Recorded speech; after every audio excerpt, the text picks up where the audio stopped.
There will be, in the next generation or so, a pharmacological method of making people love their servitude and producing dictatorship without tears, so to speak.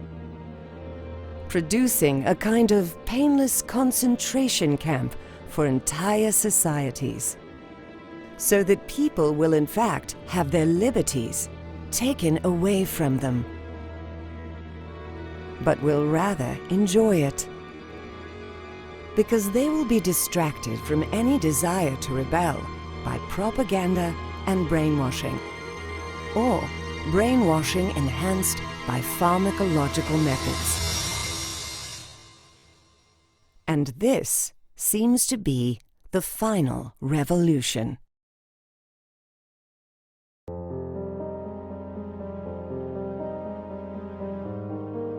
We are watching Huxley's vision of a dystopian, brave new world controlled by state-sanctioned addiction unfold right before our eyes. And sure enough, we rather enjoy it. The only surprise is that the pharmacological agents he warned against aren't delivered in pill or liquid or other physical form. And we don't call them soma or heroin or crystal meth or crack. They're delivered in bits and bytes instead, and we call them media.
In the early 21st century, we witnessed the emergence of what I call an irrefutable, state-sanctioned meta-addiction to all things media and all things digital as the default social condition, the rule rather than the exception. In the early 21st century, we normalized late-stage addiction.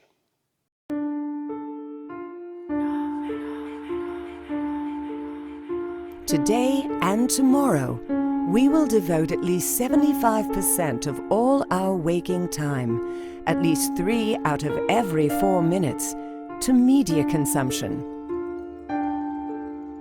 Today and tomorrow, more and more of our time will be spent with media. More and more of it will be spent in isolation, away from other people, including and especially the people we love. Today and tomorrow, we will wake up in the morning to digital media and go to sleep at the end of the day to digital media. Today and tomorrow, our children will be raised as digital media addicts by digital media addicts. Today and tomorrow, a state-sanctioned meta-addiction to all things media and all things digital will rule and control our lives, all with our blessings.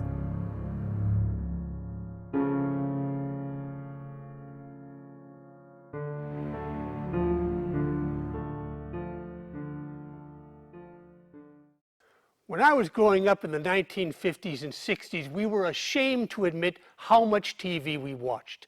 We called it the boob tube and the idiot box. We ridiculed it in public, but cherished it in private. Today, half a century later, we boast about binge viewing and call ourselves news junkies. We speak casually about our addiction to TV shows, electronic games, social media, and smartphones, and dismiss any potential downsides as alarmist and yesterday's news. Today, we are born into and live our entire lives, cradle to grave, in a completely immersive, entirely addictive, and all but inescapable screen culture. Today, addiction is the new normal.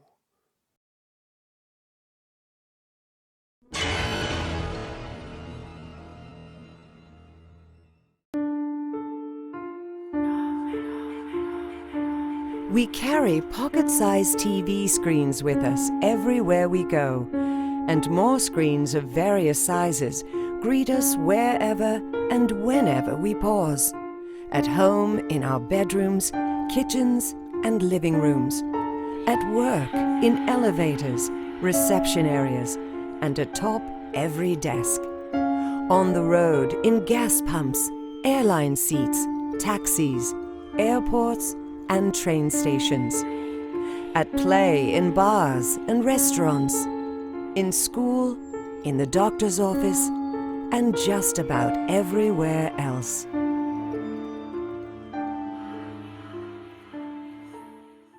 Of course, none of this just happened by accident. We didn't just wake up one morning to discover that we'd become a nation of digital media addicts.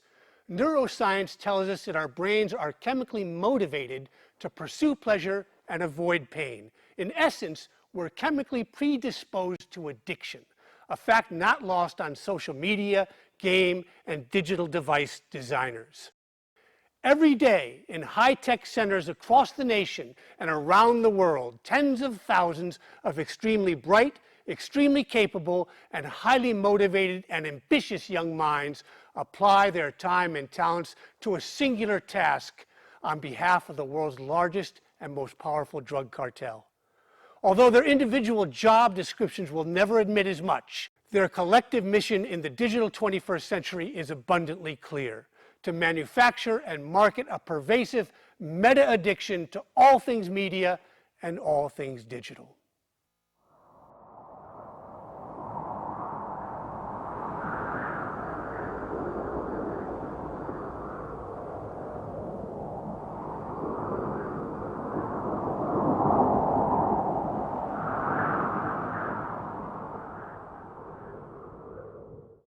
We might also want to ask ourselves why so many high-tech CEOs and visionaries won't expose their own children to the same digital devices and games they sell like candy to everyone else's kids.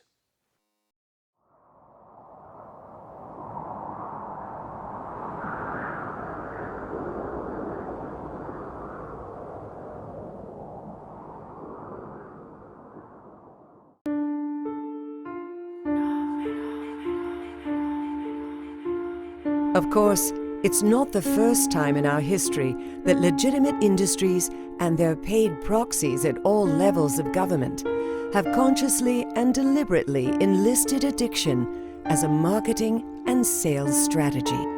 The food, tobacco, casino, pharmaceutical, advertising, and marketing industries have all relied on the mechanisms of addiction as primary marketing and sales tools for decades. Over the next 3 years alone, more Americans will die from smoking and obesity-related disease than have died in all of our wars. We can no longer dance around the fact that the addiction actively promoted by legitimate industries and government leaders have killed tens of millions of Americans over the past few generations and will doubtless kill tens of millions more in generations to follow. But of all the legitimate industries that have chosen over the decades to deploy addiction as a marketing and sales strategy, none has been more pernicious, more ubiquitous, more influential, more successful, and more profitable than the digital media and digital device industries.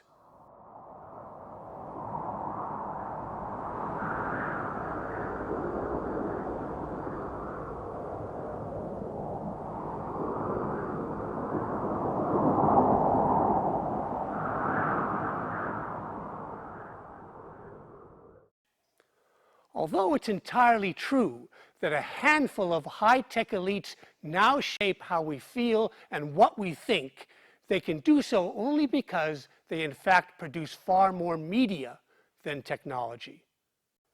Apple sells more music than any other company on earth.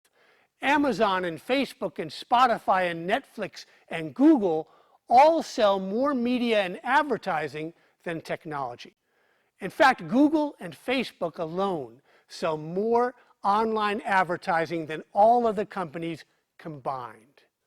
Meanwhile, YouTube curates and delivers far more video than Comcast, Disney, CBS, Fox, or Time Warner. And Amazon, the world's largest online retailer, now owns the Washington Post. Say what you want about their technology, there can be no doubt that the primary focus of these self-proclaimed high-tech companies is media, not technology. And their primary product is addiction.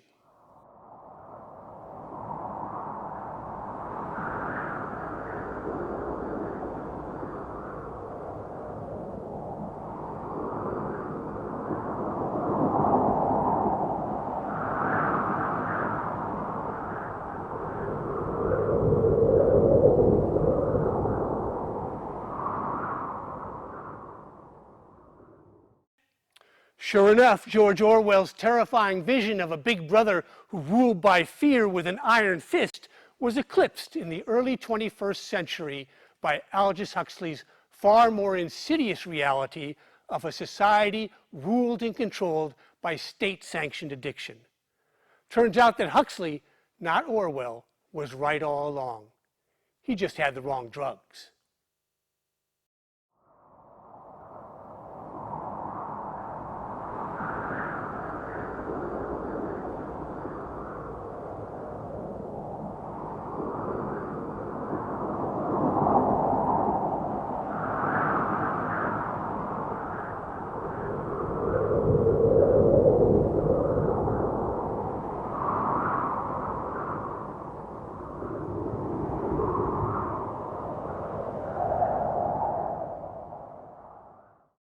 The secular high-tech theocracy of the brave new digital world requires us in no uncertain terms to accept as an article of religious faith that our digital tools and technologies will forever improve the quality of life for us and our children.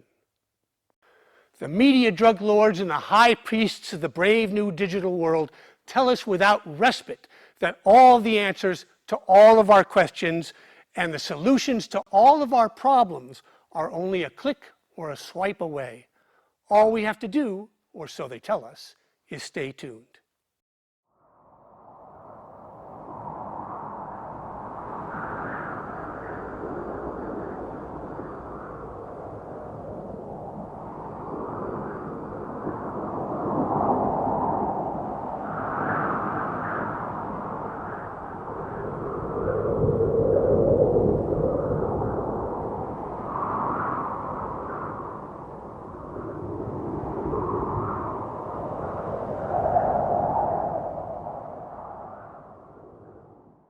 Now, barely one generation into the brave new digital world, and despite unlimited 24/7 access to the secrets of financial success, the science of health and nutrition, and the keys to personal empowerment, we find ourselves poorer and deeper in debt, fatter with epidemic levels of degenerative disease, time-starved, chronically sleep-deprived, and far more anxious and fearful than ever before.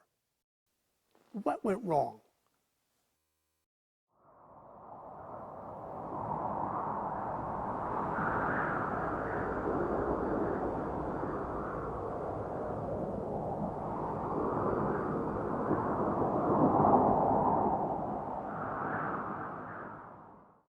One of the more reliable promises of consumer technologies over the past few generations has been the promise of increased leisure time, an essential component to the quality of life. I remember back in the 1970s and 80s when serious people talked seriously about moving to a 4-day work week. We asked ourselves, what can we possibly do with all this leisure time? Turns out that question was a tad premature, because no one, at least no one with a job, has more leisure time today than they did before the digital pipeline and the internet opened for business in the mid-1990s. No one's life has slowed down since then. In fact, chronic time starvation is the single most common complaint among citizens of the brave new digital world. Perhaps that's because not one of the digital gadgets we carry around with us in our day-to-day lives was designed to increase leisure time or improve the quality of our lives. Not one. Perhaps it's because our laptops, tablets, and mobile phones all started out as digital office productivity tools and were all designed specifically to accelerate and enhance productivity. Not one was designed to increase leisure time. Not one was designed to improve the quality of our lives.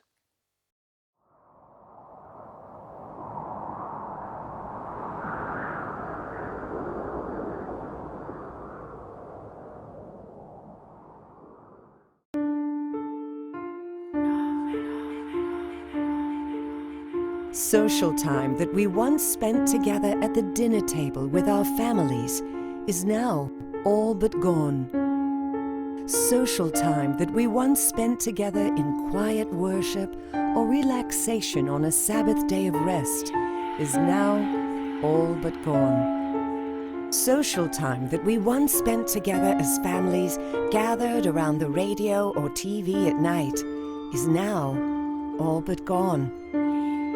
Time that we once spent in the morning with a quiet cup of coffee and a newspaper is now all but gone. Time that we once might have spent in quiet contemplation and critical thought is now all but gone. Instead, we lavish almost all of our waking time at work and at play on all of our time-saving digital devices.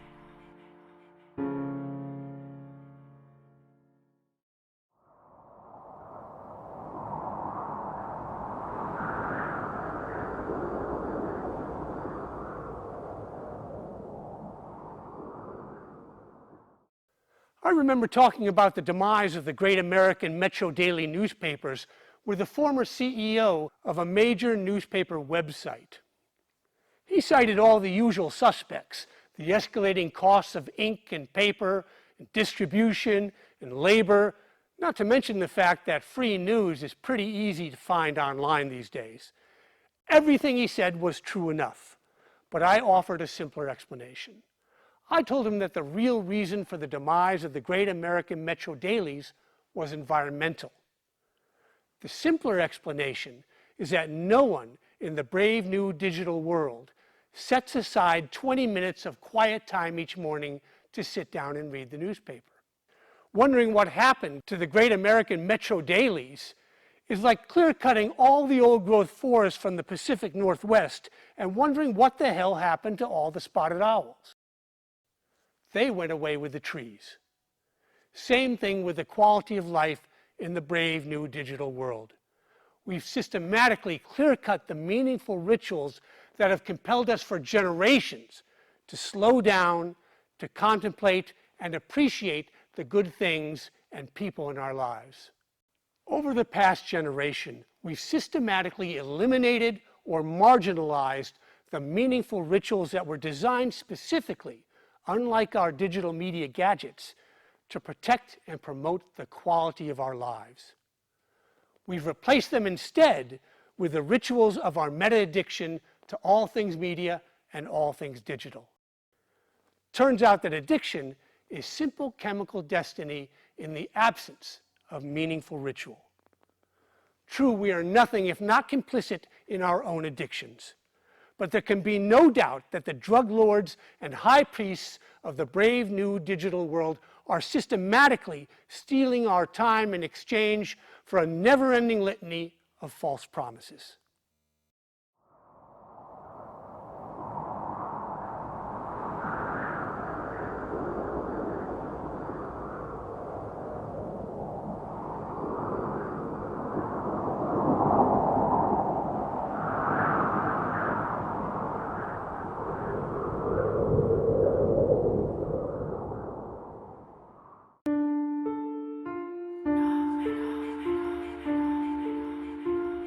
Meanwhile, those who would occupy Wall Street or stage tea parties need look no further than their own smartphones and the cash reserves and balance sheets of Apple and Samsung and Google and Yahoo and Facebook and Twitter and Microsoft and Disney and Discovery and Comcast and Time Warner and Viacom and News Corp and Verizon and AT&T and Dish and DirecTV and SiriusXM and Spotify and Pandora and Nintendo and Electronic Arts and Sony and Amazon and Netflix to explain the accelerated polarization of wealth and the ultimate destruction of the middle class in 21st century America. True, the big banks and financial institutions are happily and eagerly complicit, but the populist war on Wall Street, however justified, is a mere smokescreen for the real power brokers. Follow the money these days and it will lead you directly from your own smartphone, tablet, laptop, game console, and HD TV to the balance sheets of the biggest digital and media dealers and their obscenely compensated proxies in entertainment, academia, and all levels of government. The high priests of all things media and all things digital extol personal empowerment while they compel us to work twice as hard and twice as long for half as much money. They preach community values and the American dream while they sell brute efficiencies of scale, destroy jobs by the millions, and shift trillions of dollars from middle-class neighborhoods and retirement accounts to gilded and gated enclaves. They tell us all of the things we can't afford because of entitlement programs like Social Security, Medicare, Medicaid, and food stamps. But their definition of entitlement is shamefully and transparently self-serving, because what the wealthy and powerful elite on both sides of the aisle call entitlement programs are in fact nothing more than the table scraps left over from their own fathomless gluttony.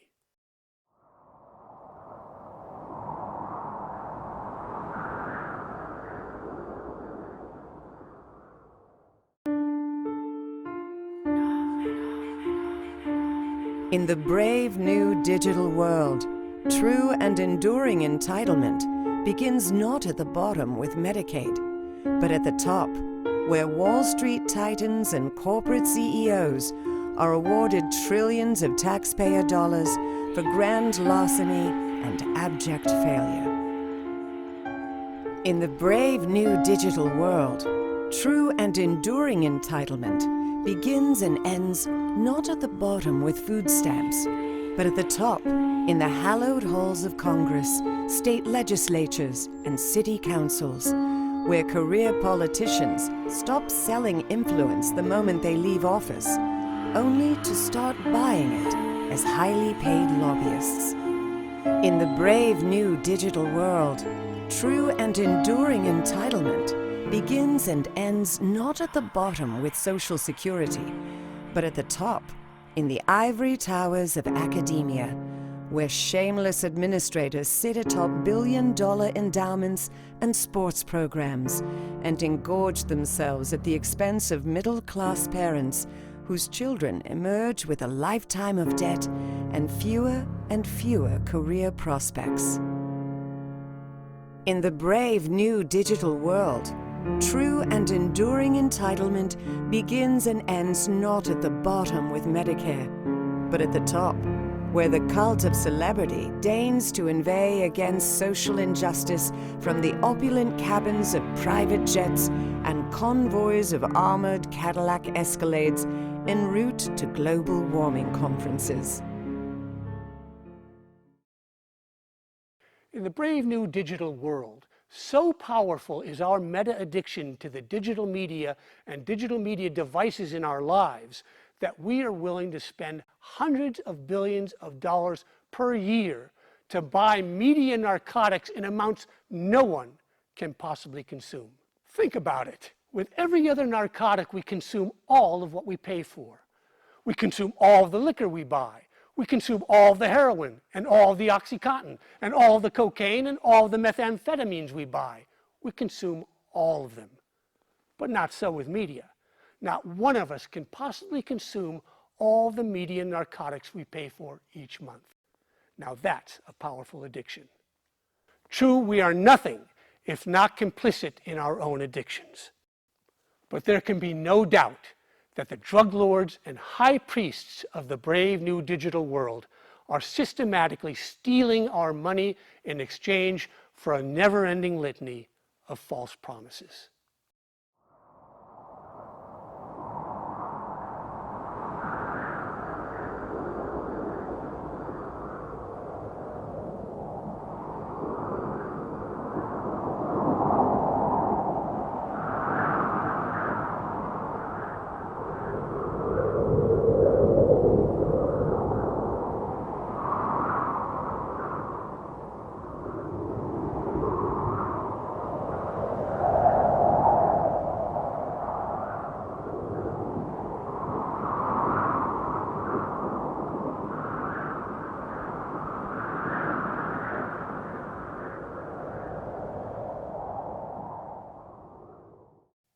In the brave new digital world, our meta-addiction to the digital media and digital devices in our lives wraps itself in the institutionalized sales language and imagery of personal empowerment, freedom, and democracy.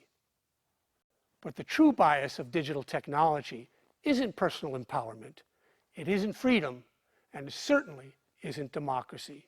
The true bias of digital technology is the efficient and accelerated consolidation of institutional power and wealth among those institutions, corporations and government agencies alike, already far too powerful and far too wealthy.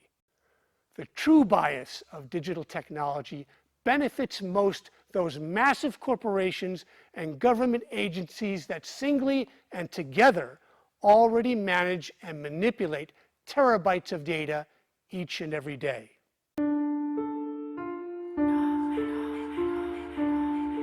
In the early 1980s, 90% of all American media was owned by an estimated 50 companies. Today, barely one generation later, only 6 companies control more than 90% of all American media. And only 2 companies control more than 60% of all online advertising revenue.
In the brave new digital world, we champion big government as the antidote to big business, when in fact big government and big business are merely flip sides of the same corporatist coin. Big business versus big government is just one of the many grand but entirely specious narratives designed to protect and promote the power and wealth of an unelected aristocracy of high-tech media elite.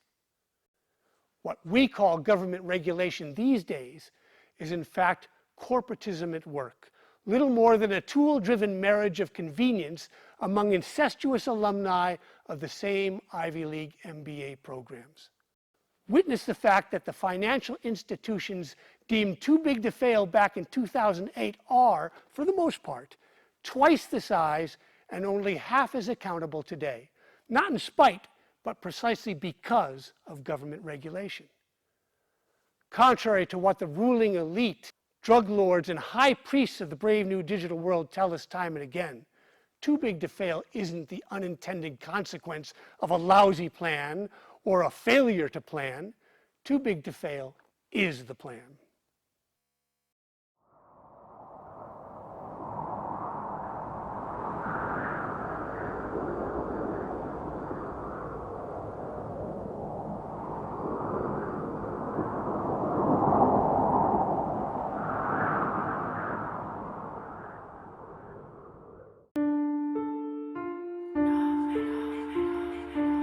Nowhere in the brave new digital world is the collusion of corporate and government power more evident than in the press, the self-proclaimed watchdogs of democracy.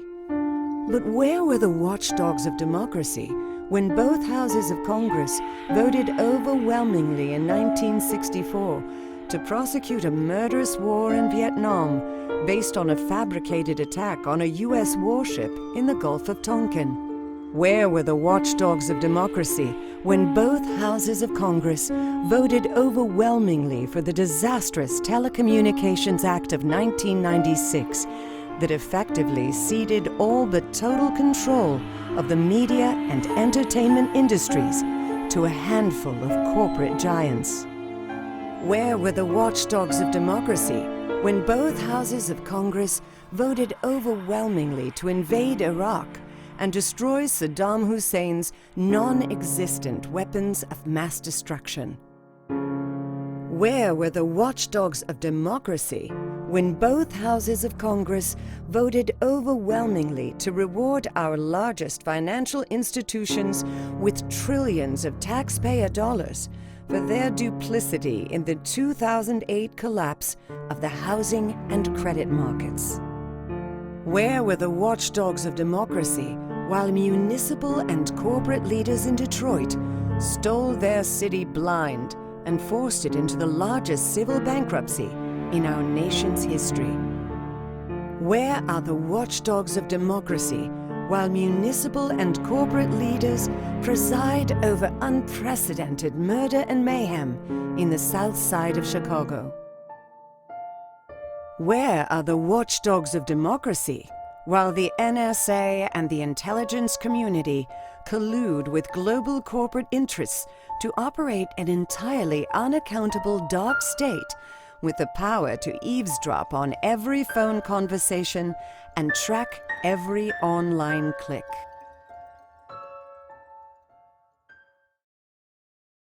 As it turns out, there's a perfectly good reason why campaign finance reform remains forever fixed on where or whom political campaign contributions may or may not come from, instead of where they always seem to wind up, in the very deep pockets of big media drug lords.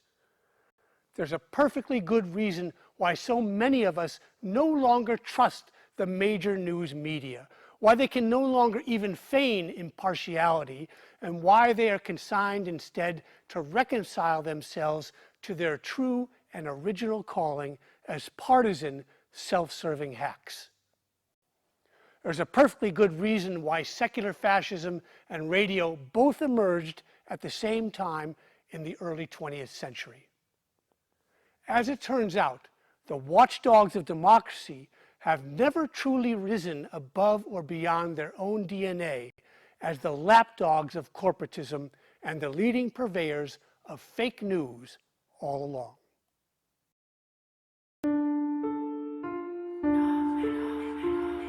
Meanwhile, our corporatist masters and oligarchs have quietly and efficiently amassed the world's largest prison population, militarized our urban police, and all but obliterated personal privacy in order to satisfy the insatiable appetites of Homeland Security and the digital media industry for more and more personal data. All in all, a perfect recipe for the rise and enforcement of a brave new digital world via an equally perfect delivery system, a state-sanctioned meta-addiction to all things media and all things digital. The first freedom stolen from us by all addictions, regardless of the narcotic, is the freedom to walk away, the freedom not to participate. True, we are nothing if not complicit in our own addictions. But there can be no doubt that the drug lords and high priests of the brave new digital world are systematically stealing our freedom in exchange for a never-ending litany of false promises.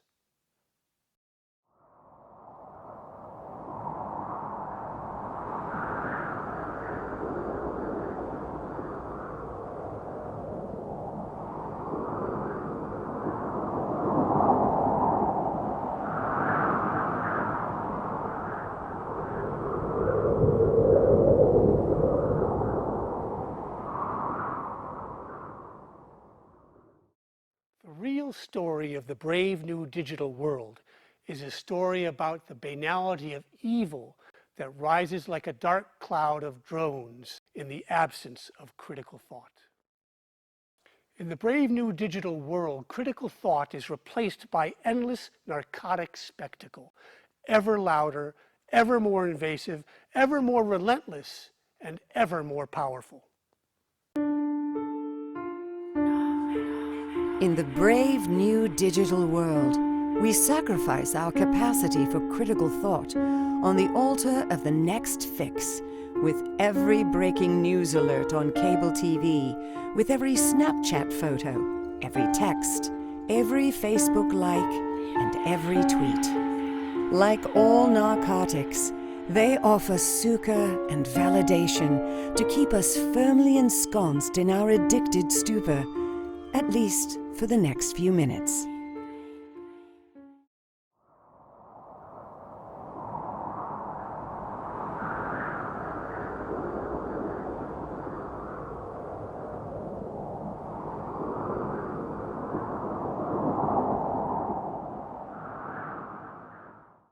All addictions, regardless of the narcotic, breed narcissism, insularity, and isolation.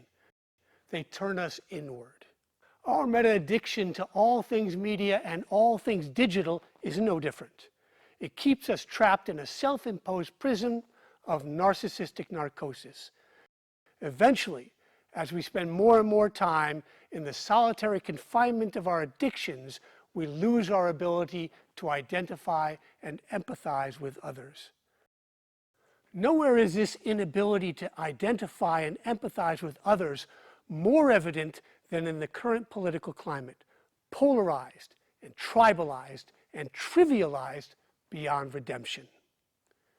Here's the rub.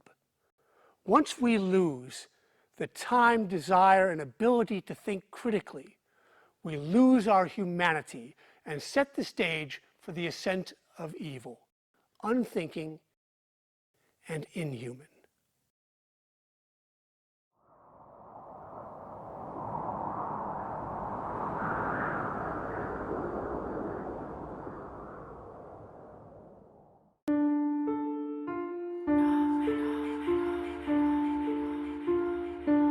In the brave new digital world, we criticize and vilify the great religions as enemies of all things progressive. We ridicule them as sheer superstition and wholesale surrender to irrational and misplaced faith. Meanwhile, we blindly worship by the billions for hours and hours and hours each and every day at the temples of Apple and Google and Facebook and Amazon.com. Eat all you want, say the drug lords and elite high priests of the brave new digital world. We'll make more.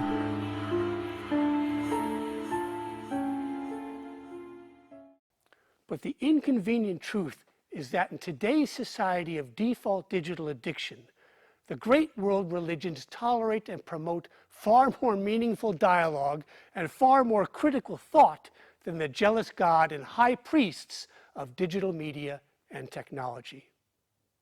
The inconvenient truth is that the demigods of 24/7 convenience and efficiency and entertainment turned against us in the early 21st century in the absence of critical thought, and have now emerged as endless narcotic spectacle, the banality of evil in the brave new digital world.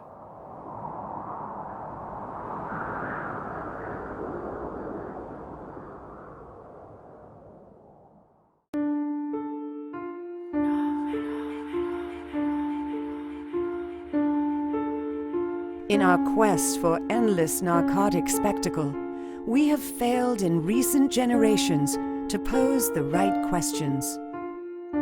We should have asked ourselves, what happens to the quality of life once addiction emerges as the default condition, the rule rather than the exception? We should have asked ourselves, what happens to truth once our meta-addiction to digital media and digital media devices takes over as moderator of all our debates? We should have asked ourselves, what happens to our democracy and our nation once we lose the ability to distinguish reality from virtual reality, or real news from fake news?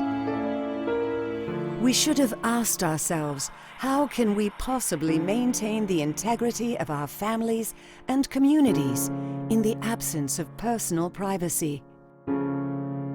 We should have asked ourselves, what happens when we wake up one day to discover that our humanity is the weakest and least efficient link in a global market already dominated and ruled by machines?